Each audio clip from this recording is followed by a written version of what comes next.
So mga ka-master cooking, isang mapagpalang umaga po sa atin. For today's cooking menu is maglaga po tayo ng pata ng baboy.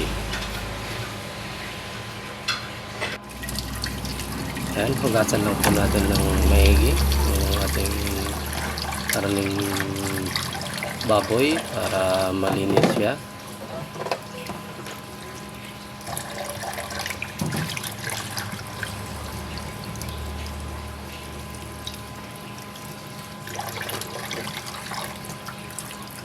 Bata pa kasi itong baboy na to, nasa 3 months pa lang siguro nung bili ko, kaya medyo hindi ganong katagalan yung paglalaga natin.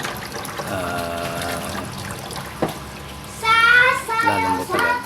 Linisan lang natin yung maigi, hugasan at linisan para swabe yung pagkain natin mamaya pag luto na.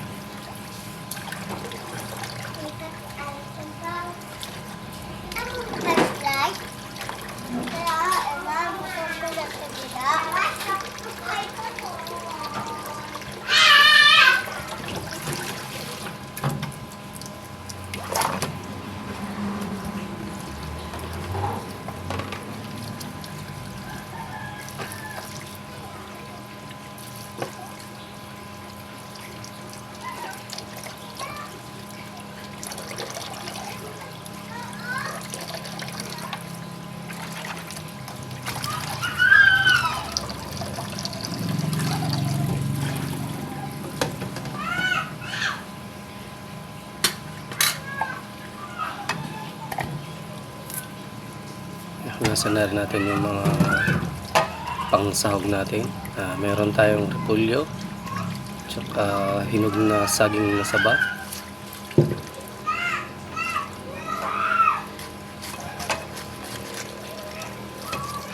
hugasan lang din natin ng maigi mga ka-cooking kasi para malinis at magandang kainin.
Yan mga bossing, binalatan na natin yung sasawag natin na sayang na saba at hiniwa na rin natin.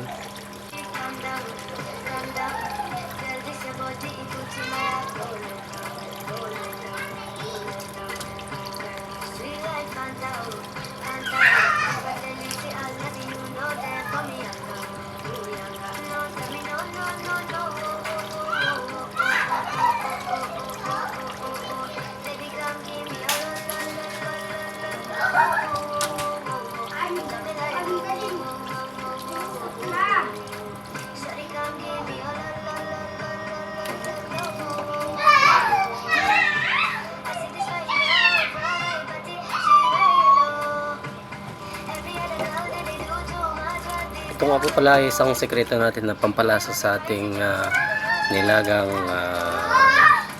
pata ng baboy. Ang tawag po nito dito sa amin ay dahon ng libas. Ayan. Masarap po yan panghalo, pang paasim na rin. Ayan. Maghiwa lang tayo ng ating mga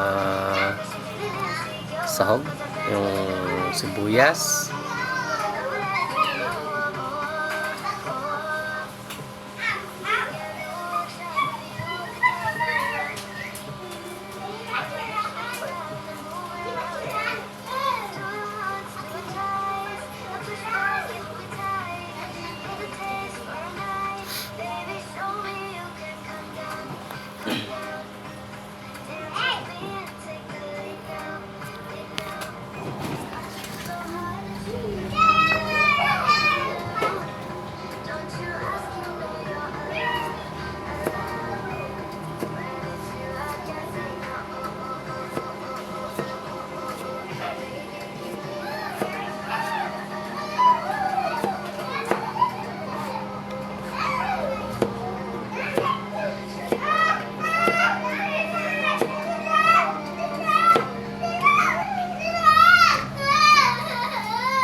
Hiwa na rin po tayo ng luya, pampatanggal ng langsa ng baboy.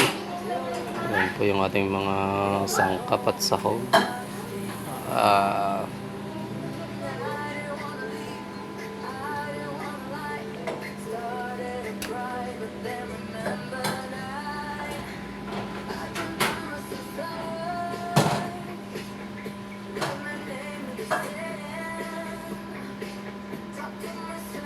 Ayan is unang nilaga ko lang muna yung pata ng baboy. Bali palambutin lang po muna natin siya. Hindi naman masyadong matagal po palambot natin kasi nga medyo bata pa yung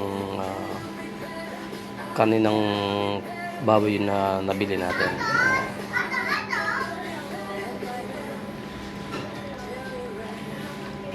Ilagay lang po natin yung luya.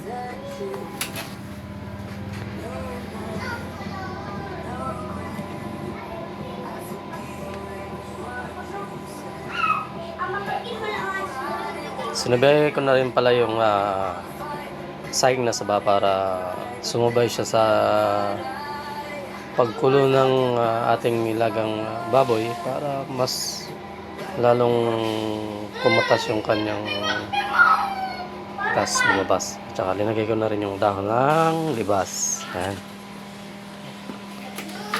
Pagkalipas nga ng maraming taon, ayan, medyo malambot na yung ating nilagang paa ng baboy.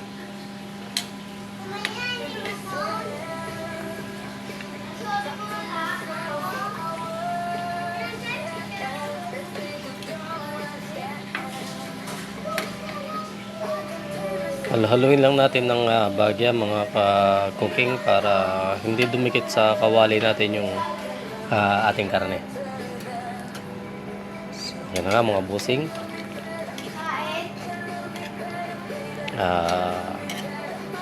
Nakakatakam at saka masarap na masarap. Tingin pa lang ay siguradong ubos na naman yung mga bahaw natin dyan.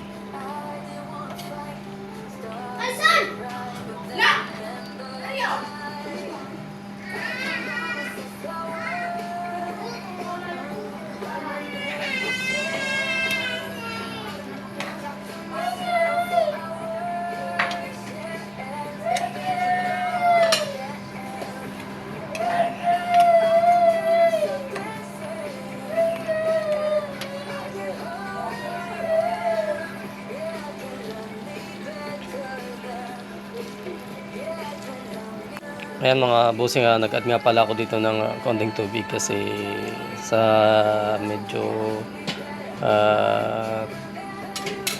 kanyang pagkulo ay medyo nabawasan ng sabaw kaya mas maganda, mas masarap.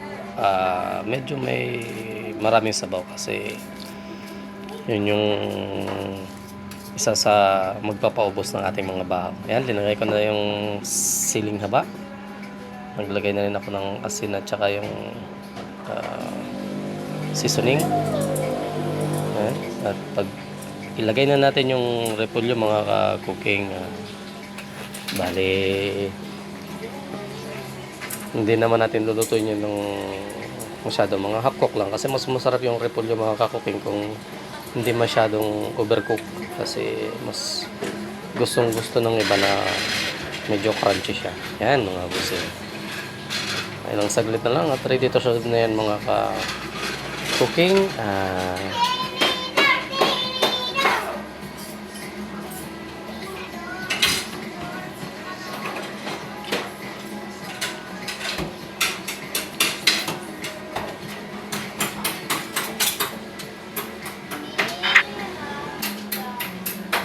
Yan na siya mga ka-cooking.